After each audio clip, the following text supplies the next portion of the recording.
आमदार माजी मंत्री आदरणीय राणा जगजितसिंह पाटील साहेबाला विनंती करतो की त्यांनी या पत्रकार परिषदेमध्ये सर्व उपस्थित पत्रकारांशी संवाद साधावा.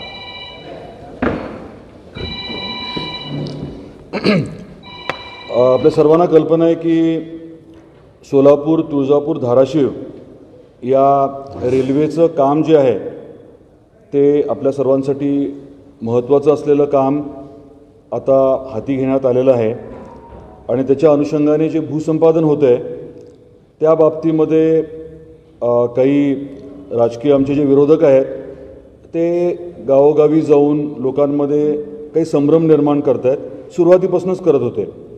तर त्या बाबतीत मला थोडी स्पष्टता आपल्या माध्यमातून या विषयामध्ये आणायची होती. जसं आपण पीक विम्याच्या बाबतीमध्ये अगदी सुप्रीम कोर्टपर्यंत गेलो त्याच पद्धतीने या रेल्वेच्या भूसंपादनाच्या बाबतीत शेतकऱ्यांना न्याय हक्काची रक्कम मिळेल यासाठी पूर्ण ताकदीने नियोजनबद्ध आम्ही भारतीय जनता पार्टी म्हणून काम करणार आहोत. जे अर्धवटराव फिरतात इकडे तिकडे ते प्रत्येक बाबतीमध्ये अर्धवट काम करतात, संभ्रम निर्माण करतात. कधी ते सुप्रीम कोर्टापर्यंत गेले नाही, कधी सुप्रीम कोर्टामध्ये कुठल्या हिअरिंगला थांबले नाही, त्यांनी वकील लावले तर कोण लावले, मला त्या विषयात जास्त जायचं नाही. परंतु हे अर्धवटराव जे आहेत ते शेतकऱ्यांचं हित कुठेच बघत नाहीत, चमकोगिरी करण्याचा प्रयत्न करतात आणि प्रत्येक विषय जो आहे तो एक तर अर्धवट सोडतात किंवा जे व्यवस्थित चाललं आहे, नियोजनबद्ध चाललं आहे त्याच्यामध्ये खोडे घालतात. भूसंपादन ही प्रक्रिया अशी असते की ज्याच्यामध्ये झालेले व्यवहार जे आहेत ते बघितले जातात.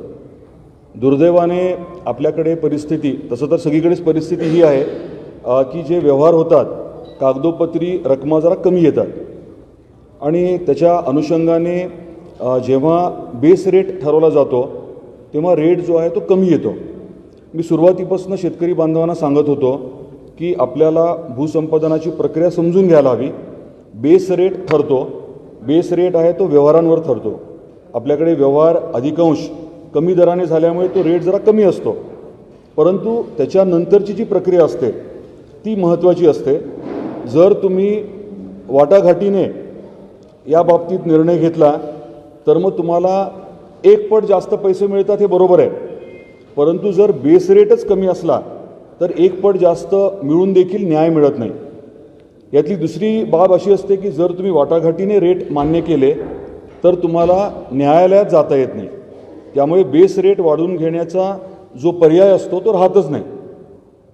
त्या अनुषंगाने मग आपण निर्णय शेतकऱ्यांवरती सोडला होता की तुम्ही ठरवा तुम्हाला काय करायचं आहे. शेतकऱ्यांनी काही वेगळा स्टँड न घेतल्यामुळे जी प्रक्रिया झाली आहे त्या प्रक्रियेमध्ये आता आपल्याला न्यायालयात जाण्याचा निर्णय जो आहे तो निश्चितपणे घेता येतो. आणि माझी अपेक्षा ही आहे की सर्व शेतकऱ्यांच्या वतीने आपण एकत्रितपणेच जायचं. एकट्या दुकट्या शेतकऱ्यांनी गेल्यानंतर त्याचा प्रभाव थोडा कमी राहतो. त्यामुळे एकत्रितरित्या जो काही आपल्यावरती अन्याय झाला आहे हे आपल्याला जाणवतं, त्या गोष्टींचं एकत्रीकरण करून आपण आता आर्बिट्रेटर जे नेमले जातील ह्याच्यात पद्धत अशी असते की रेल्वे आर्बिट्रेटर नेमते आणि मग पुढच्या टप्प्यामध्ये गरज पडली तर हायकोर्ट. एक उदाहरण आपल्या सर्वांच्या समोर मला द्यायचं आहे. आपल्याकडे मुधोळ मॅडम होत्या, कलेक्टर होत्या. त्या कालावधीमध्ये एका डेप्युटी कलेक्टरना ॲक्वायरिंग अथॉरिटी म्हणून नेमलं होतं, भूसंपादन अधिकारी म्हणून. त्यांनी दर काही ठरवले. एका विशिष्ट केसमध्ये उदाहरण आपण आर्ग्युमेंट्स एक म्हणू 73 रुपये ठरवले आणि नंतर लवाद म्हणून आर्बिट्रेटर म्हणून कलेक्टरना अपॉइंट केलं होतं. कलेक्टरने सगळा विषय समजून घेतला आणि त्यांनी दर देत असताना 300 रुपयेपेक्षा जास्त पर स्क्वेअर मीटर रेट दिला. म्हणजे ॲक्वायरिंग जी अथॉरिटी होती डेप्युटी कलेक्टर त्यांनी 73 रुपये आणि कलेक्टरांनी जे त्याच्यावरची कॉम्पिटंट अथॉरिटी होती आर्बिट्रेटर होती त्यांनी 300पेक्षा जास्त रेट दिला. तर आपल्या माध्यमातून मला शेतकरी बांधवांना आश्वस्त करायचं आहे की आपण जे काही आत्तापर्यंत केलं आहे हे अनुषंगिक टप्पे होते. आता आपल्याला न्याय मिळवून देण्यासाठी प्रत्येक गावामध्ये जे काही चुकीचं घडलं आहे वाटतं त्या बाबतीत आपण माहिती उपलब्ध करावी. सगळ्यांना एकत्रित आपण रिप्रेझेंटेशन वकिलांच्या माध्यमातून देऊ आणि आपल्याला न्याय मिळवून देण्यासाठी भारतीय जनता पार्टी जी आहे ते नेहमीच आपल्याला मदत करत असते. त्याच पद्धतीने पुढच्या काळात देखील या भूसंपादनाच्या प्रक्रियेमध्ये आपल्याला न्याय मिळवून देण्यासाठी भारतीय जनता पार्टी नियोजनबद्ध काम करेल, हे मला पोचवायचं होतं. आपले काही प्रश्न असतील तर जरूर विचारा आपण.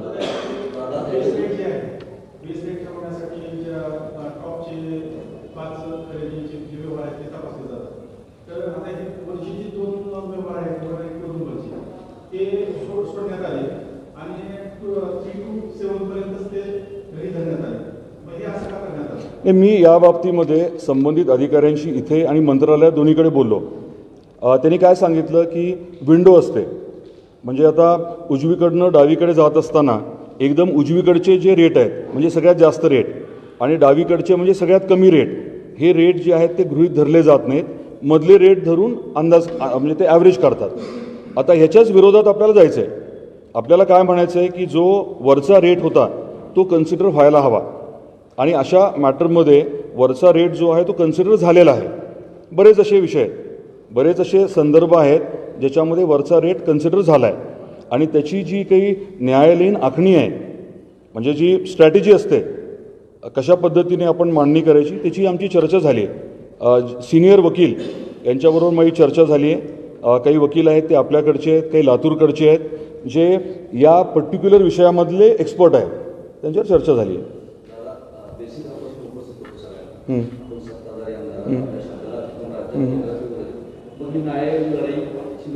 साधी गोष्ट आहे की प्रक्रिया असते. प्रक्रियेमध्ये मी सांगितल्याप्रमाणे दर ठरवण्यासाठी काही नियमावली आहे. त्या नियमावलीप्रमाणे रेट ठरतात आणि ते रेट अंतिम नसतात.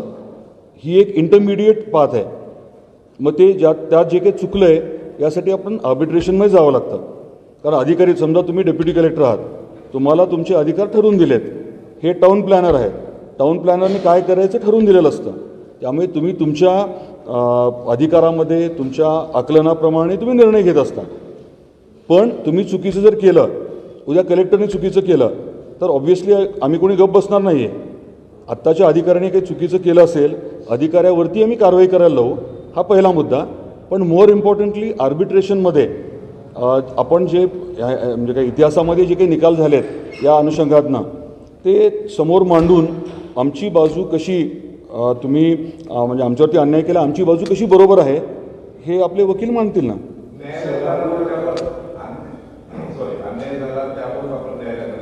हो, आणि साधी गोष्ट आहे की अन्याय म्हणजे इंटरप्रिटेशन असतं. ज्या अधिकाराला जे अधिकार दिलेत त्यांनी त्या अधिकाराचा वापर करत असताना त्यांनी जे काय ठरवलं आहे त्यांनी त्यांच्या चौकटीत ठरवलेलं असतं. परंतु न्याय जो आहे तो व्यापक असतो. म्हणजे उद्या आपण उदाहरण घेऊ आपल्या अध्यक्षांचं, विधानसभेचे अध्यक्ष, त्यांनी क्वाझी ज्युडिशियल अथॉरिटी म्हणून काहीतरी निर्णय घेतला आहे, पण तो निर्णय अंतिम आहे का? नाही आहे. आता सगळेजण हायकोर्टात किंवा सुप्रीम कोर्टात गेले. शेवटी सुप्रीम कोर्ट जो निर्णय देईल तो योग्य निर्णय होणार किंवा अंतिम निर्णय होणार. हे प्रक्रियेचे भाग आहेत. मी सुरुवातीपासून सांगत होतो, सगळ्यांना सांगत होतो की आपल्याकडे व्यवहार हे कमी दराने होतात. त्याच्या मला तपशिलात जायचं नाही आहे, परंतु बाजारभाव आणि कागदावरती आलेले व्यवहाराचे दर ह्याच्यामध्ये तफावत आहे. त्यामुळे आपल्याला भांडावं लागतं. जर व्यवहार आपले योग्य पद्धतीचे असते, योग्य प्रमाणात असते, तर मग ही वेळच आली नसते. पण आपण न्याय मिळवून देणार, त्याबद्दल अडचण आहे.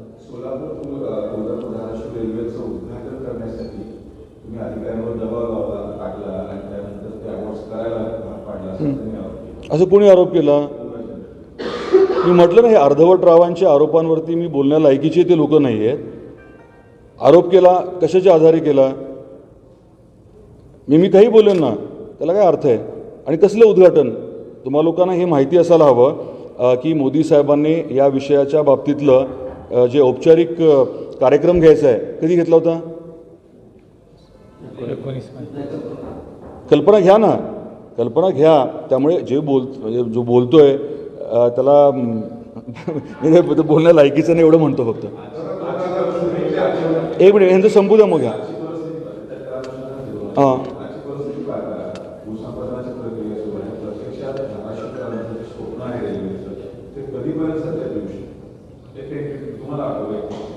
नाही, त्याच्या बाबतीमध्ये टेंडरिंगची प्रक्रिया जी आहे, स्क्रुटिनी वगैरे ते एकीकडे चाललं आहे, भूसंपादनाची प्रक्रिया दुसरीकडे चालली आहे.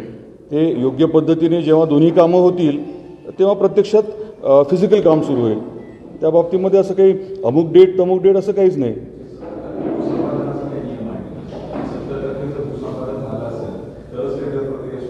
मला तेवढी नाही कल्पना, पण माहिती घेऊन सांगतो ना तुम्हाला.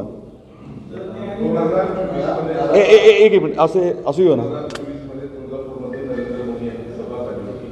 2014 हां.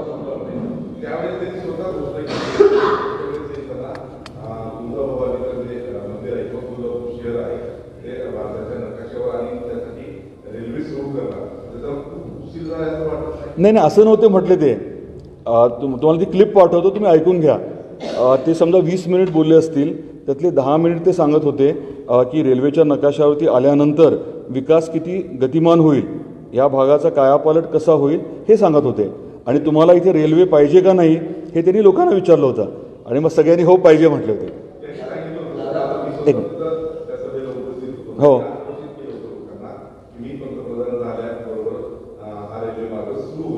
ते पंतप्रधान होते, पंतप्रधान. स्वाभाविकच आहे ना. 2014 पासून ही प्रक्रिया सुरू झाली आहे. आता 10 वर्ष झाले आहेत. पण कसं आहे, मोठा विषय आहे हे. एकदम छोटंसं काहीतरी असतं तर वेगळं होतं. हा खूप मोठा विषय आहे. आणि तुम्हाला आठवत असेल की आता हे अर्धवटराव यांचं सरकार होतं 2.5 वर्ष, त्यांनी रुपया दिला नाही ना, सगळं काम थांबलं होतं. राज्य सरकारने रुपया द्यावा म्हणून ह्या लोकांनी बैठक घेतली नाही, या लोकांनी कुठे मागणी केली नाही, त्यामुळे रुपया मिळाला नाही आपल्याला. मी तर तत्कालीन जे परिवहन मंत्री होते अनिल परबजी, त्यांच्या विरुद्ध मी हक्कभंग दाखल केला की तुम्ही पैसे द्यायचं ठरलं होतं आणि 1 रुपया दिला नाही. त्यामुळे 2.5 वर्ष यांच्यामुळे गेले, हे वास्तव आहे. आपण प्रक्रिया जी आहे ती लवकर होण्यासाठी प्रयत्न करतो आहे, पण शेतकऱ्यांना कुठे बाधा होईल हे आपल्याला चालतच नाही. कालसुद्धा आता आम्ही इतका फॉलोअप करतो आहे, 288 कोटी रुपये फटकन मिळावे फॉलोअप होता. काल रात्री ते ट्रान्सफर झाले, आता पैसे खात्यावर पडायला लागले. म्हणजे आम्ही सगळेच जण जे आहे अतिशय बारकाईने या विषयाच्या बाबतीत सतर्क आहोत, कारण शेतकऱ्यांचा विषय आमच्यासाठी खूपच संवेदनशील आहे. हो,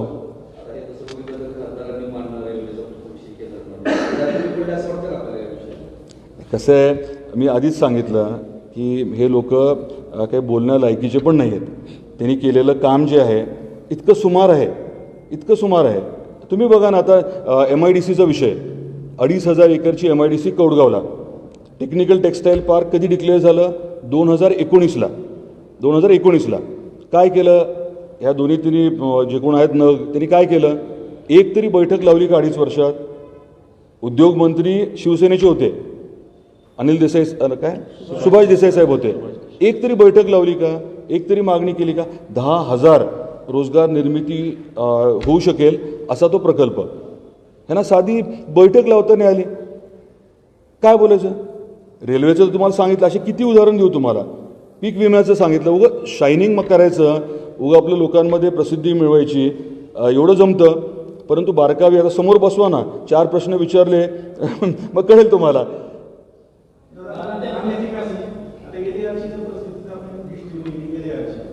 कशाची? भूसंपादन. हां हां.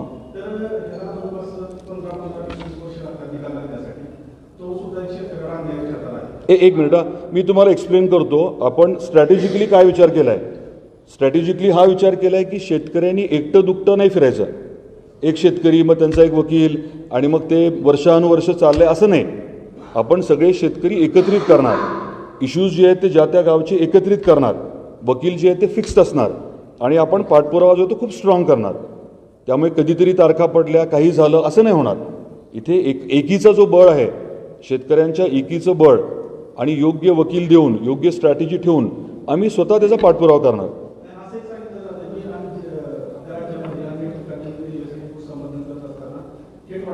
हो, नाही, तुम्हाला सगळ्यांना अजूनही कदाचित समजलं नाही आहे की थेट वाटाघाटी आणि कंपल्सरी ॲक्विजिशन ह्याच्यामध्ये बेस रेट एकच असतो.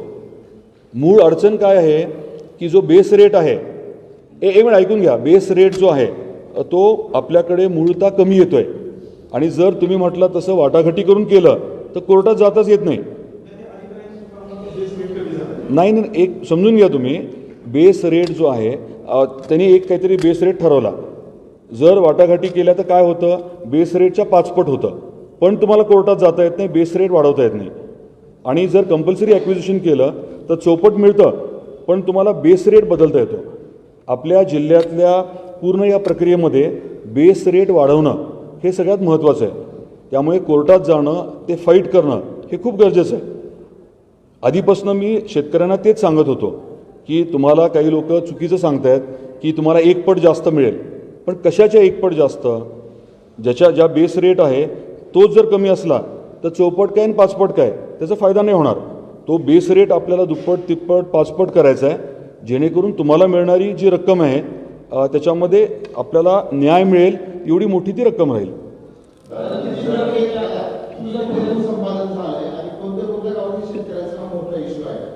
नाही, सगळीकडेच अडचण आहे. प्रत्येक गावामध्ये आता मला जी अपेक्षा आहे त्याच्यापेक्षा कमीच आहे ना. आता उपळ्याचं सगळ्यात जास्त चांगलं आहे म्हणत होते, उपळा का शिंगोली, पण तिथले शेतकरी येऊन मला भेटले, म्हटले की नाही खूप कमी आहे. त्यामुळे कोणाचंही या बाबतीमध्ये 100% समाधान होणार नाही. आपल्याला ज्या काही चुका झाल्यात प्रक्रियेमध्ये आपल्याला वाटतं त्या मांडून आपल्याला बेस रेट वाढवून घ्यायचा आहे. ते एकच आहे काय? नाही, तो आज नको विषय, त्याचं मी तुम्हाला परत घेतो ना, वेगळी प्रेस. हां सांगा.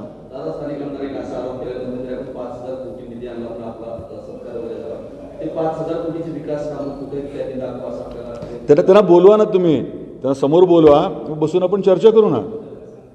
बिलकुल बोलवा त्यांना. त्यांनी त्यांच्या 2.5 वर्षामध्ये काय काय केलं, 2.5 वर्षात ते त्यांनी सांगावं. आणि मग माझी लिस्ट, ज्यांनी कोणी तो कार्यक्रम घेतला ना, ते लिस्ट घेऊन येतील. मग एक झालं नाही झालं करता येईल ना आपल्याला.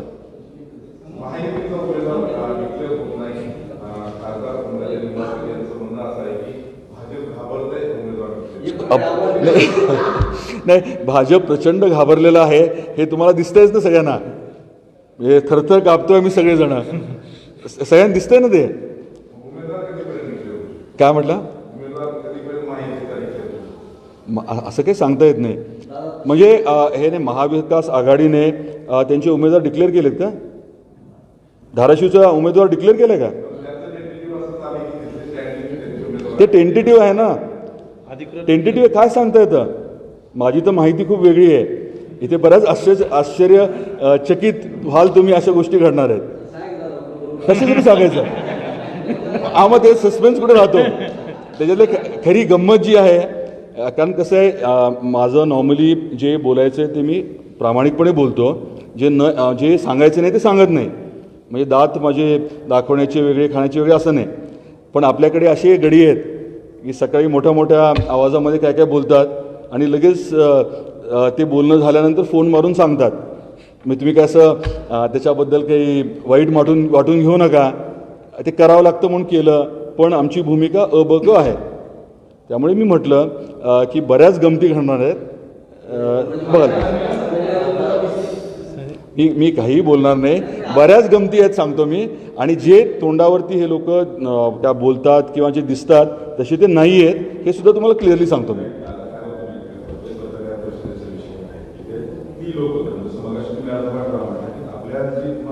तुम्हाला काय वाटतं? हां, तुम्ही हुशार आहात ना. ह्याच्यात राजकारणाची एक पद्धत असते.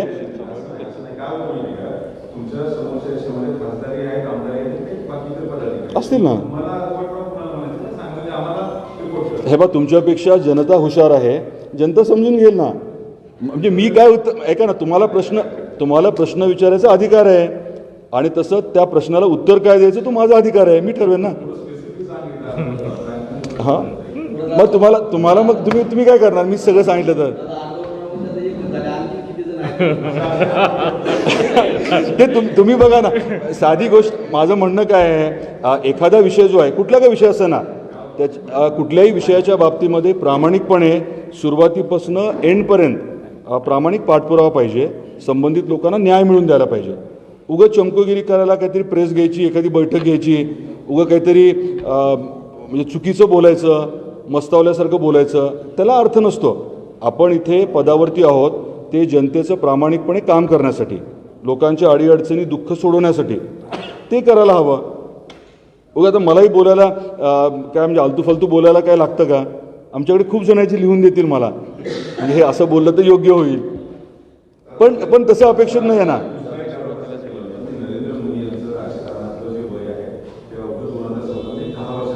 असं कोणी आरोप केला होता? त्यांचं असं म्हणणं आहे की 10 वर्षापूर्वी शिवसेनेचा खासदार होता, त्यांचं जर वय बघितलं मोदीचं राजकारण तर 10 वर्ष वय आहे. नाही, मला वाटतं काळेसाहेबांनी सांगितलं ना, काळेसाहेबांनी सांगितलं ना, हे ते संबंधित अर्धवटरावचं पहिलं भाषण ऐका ना लोकसभेतलं, ऐका ना, ते भाषण ऐकलं की कळतं. आणि कसं आहे, प्रत्येकाने आपण कोण आहोत, आपली कुवत काय आहे, आपण कोणाविषयी बोलतोय ह्याचा खूप विचार करायला हवा. आता म्हणजे काय म्हणतात, प्रत्येक गोष्ट जी आहे ती नेहमीसाठी टिपली जाते, नेहमीसाठी टिपली जाते. कोण कुठे, आता लोकसभेत काय बोललं टिपलं गेलेलं आहे. काल परवा प्रेसमध्ये असंच किंवा काय त्या कार्यक्रमामध्ये सगळ्यांच्या टाळ्या मिळवण्यासाठी कोण कोण काय काय बोललं हे टिपलं गेलेलं आहे. प्रत्येकाने जबाबदारीने वागणं बोलणं अपेक्षित आहे आजच्या काळामध्ये, खास करून कारण प्रत्येक गोष्ट जी ते रेकॉर्डेड आहे. त्यामुळे मी काही फार बोलणार नाही, ज्याला त्याला त्याचं लकलाभ.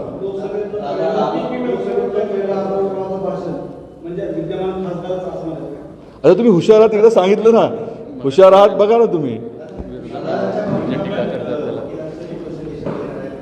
काय म्हटलं. हो हो, नाही आता प्रक्रिया आमची जी आहे, मी संबंधित अधिकारी जे आहेत डेप्युटी कलेक्टर त्यांच्याशी डिटेलमध्ये बोललो आहे, टाऊन प्लॅनरशी बोललो आहे, त्यांची भूमिका जी आहे ती समजून घेतली आहे. त्यांच्याकडनं जे काही झालं आहे ते शेतकऱ्यांनी मला सांगितलं आहे. आणि आज उद्या ह्या 2-3 दिवसामध्ये प्रत्येक गावातले मुद्दे मला पाहिजेत.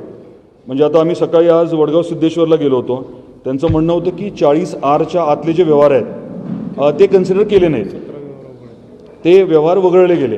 त्यांना म्हटलं तुम्ही तो मुद्दा द्या, मग आपण लेखी घेऊ की ते काय वगळले. आता ज्यांनी समजा टाऊन प्लॅनरने ते 17 व्यवहार वगळले, ते जर त्यांनी नियमबाह्य केलं असेल तर टाऊन प्लॅनरवरती कारवाई करू आपण. पण महत्त्वाचं काय आहे की आता आर्बिट्रेशनच्या प्रोसेसमध्ये आपण ज्या वकिलांना शी चर्चा केली आहे त्यांनी आम्हाला काय करायला हवं या बाबतीतली ॲडवाईस दिली आहे आणि ती प्रक्रिया आम्ही लगेच सुरू करणार.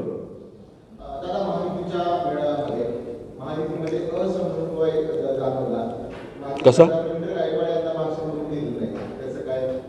नाही, त्याच्याबद्दल आपले जे कार्यक्रमाचे अध्यक्ष होते सावंत सर आपल्याला सांगू शकतील. मी त्याबद्दल बोलणं योग्य नाही. तुम्ही नाही, मी बोलणं योग्य नाही. कसं आहे, ज्याला जी अथॉरिटी आहे त्यांनी ते बोललेलं योग्य असतं.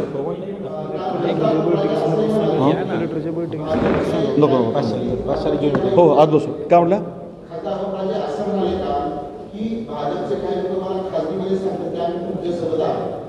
बरं, मग त्यांनी नावं सांगावी ना, आणि मग मी सांगतो त्यांच्या अलीकडे उजवीकडे डावीकडचे मला कोण कोण बोलतं, रेकॉर्डिंग पाठवू, काय अर्थ आहे.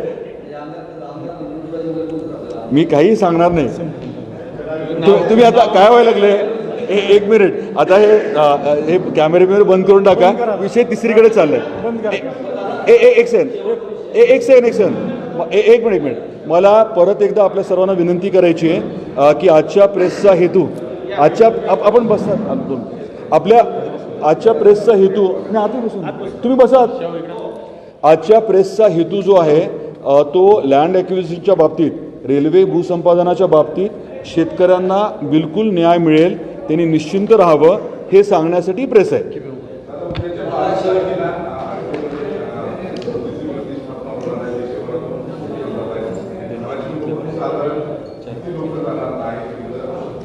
नाही, त्याची मला कल्पना नाही, परंतु आम्ही साधारण इथनं 6,000 लोकांची आम्ही चर्चा करून त्यांना सहकार्य करण्याच्या बाबतीतलं आमचं ठरलं आहे.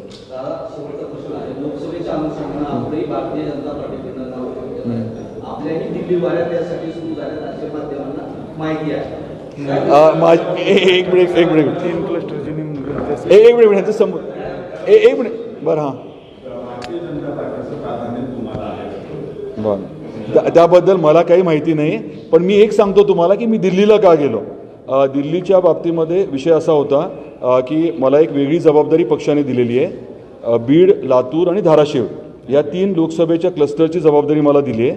देशातनं 146 लोक बोलवले होते. मग त्याच्यामध्ये काही उपमुख्यमंत्री आहेत, काय राज्याचे, आपल्या इथले मंत्री भरपूर आहेत. तर ह्या सगळ्यांना बोलवलं, त्यात मला एक जबाबदारी दिली आहे, त्यासाठी दिल्लीला गेलो होतो, बाकी काही नाही. लोकसभेची जबाबदारी महाराष्ट्रातले 16 होते त्याला. निवडणूक लढवण्याची तीन लोकसभाच्या क्लस्टरची. धाराशिव लोकसभेची जबाबदारी लढवण्याची दिली तर येणार. हे पहा, मी कुठल्याही जबाबदारीपासून कधीच पळणारा माणूस नाही आहे, ही पहिली गोष्ट. परंतु मुद्दा काय आहे की पक्ष जो आहे तो सगळ्या गोष्टीचा विचार करणार आहे. मी महाराष्ट्रात राहणं योग्य आहे का दुसरीकडे असणं योग्य आहे, मला जबाबदारी कुठली द्यायची ते मी ठरवणार नाही, पक्ष ठरवेल. आपलं आभारी आहे, थोडं हे बंद करा आणि मग बाकी बोलू आपण.